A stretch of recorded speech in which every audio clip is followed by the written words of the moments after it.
নমস্কার। উপাসনা চ্যানেলের সকল শ্রোতা, দর্শক ও সদস্যদের জানাই সাদর সুস্বাগতম। আজ আমরা আবারও চলে এসেছি খুব সুন্দর ও গুরুত্বপূর্ণ একটি আলোচনা নিয়ে। আজ আমরা স্বামী ভূতেশানন্দ জি মহারাজের বেশ কিছু মূল্যবান উপদেশ নিয়ে আলোচনা করতে চলেছি। একবার এক ভক্ত মহারাজকে প্রশ্ন করলেন, মহারাজ, শুদ্ধ মন বলতে আমরা কি বুঝি?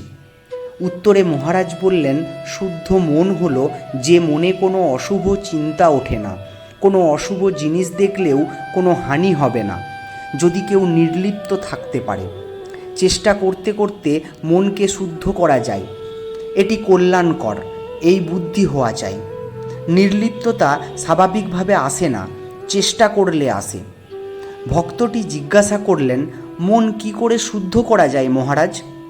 উত্তরে মহারাজ বললেন, জপ ধ্যান করবে, সৎসঙ্গে বাস করবে, সদ্গ্রন্থ পাঠ করবে, এগুলোর মাধ্যমে মন শুদ্ধ হয়। ভক্ত আবার বলে উঠলেন, কিভাবে চঞ্চল মনকে শান্ত করব মহারাজ?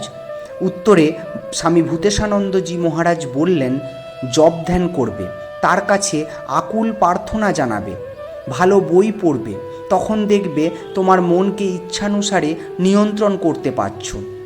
নিয়মিতভাবে কথামৃত এবং ঠাকুরের সন্তানদের বই পড়বে, যেমন করেই হোক তাতে মন লাগিয়ে রেখো, তবেই মন শান্ত হবে।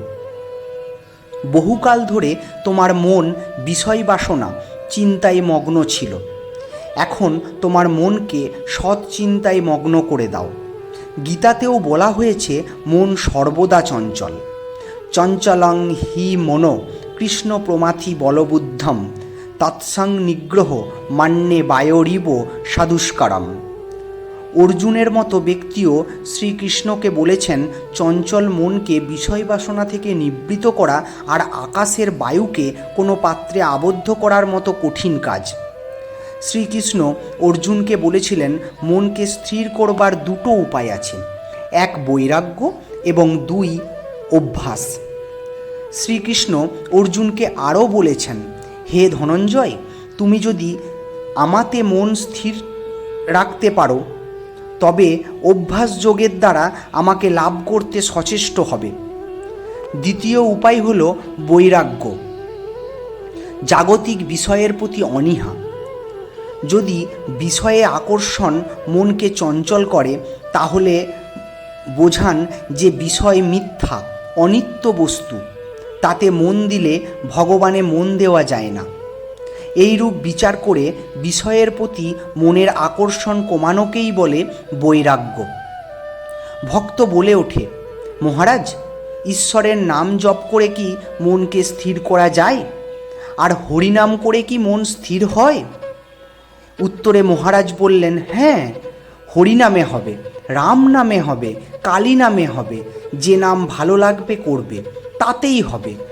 আসল কথা হলো আন্তরিক ভক্তি সহকারে সর্বদা তার নাম জপ করবে। ভক্ত জিজ্ঞাসা করে, ঈশ্বরের প্রতি ব্যাকুলতা বাড়াতে হলে কি তার কথা সর্বদা চিন্তা করতে হয়? উত্তরে মহারাজ বললেন, জপ করা মানে তাকে স্মরণ করা। ব্যাকুলতা কি কেউ চেষ্টা করে আনতে পারে? এটি মনের একটি স্বতঃস্ফূর্ত অবস্থা। তাকে জীবনের একমাত্র লক্ষ্য, একমাত্র ধন বলে জানলেই তোমার মধ্যে ব্যাকুলতা আসবে।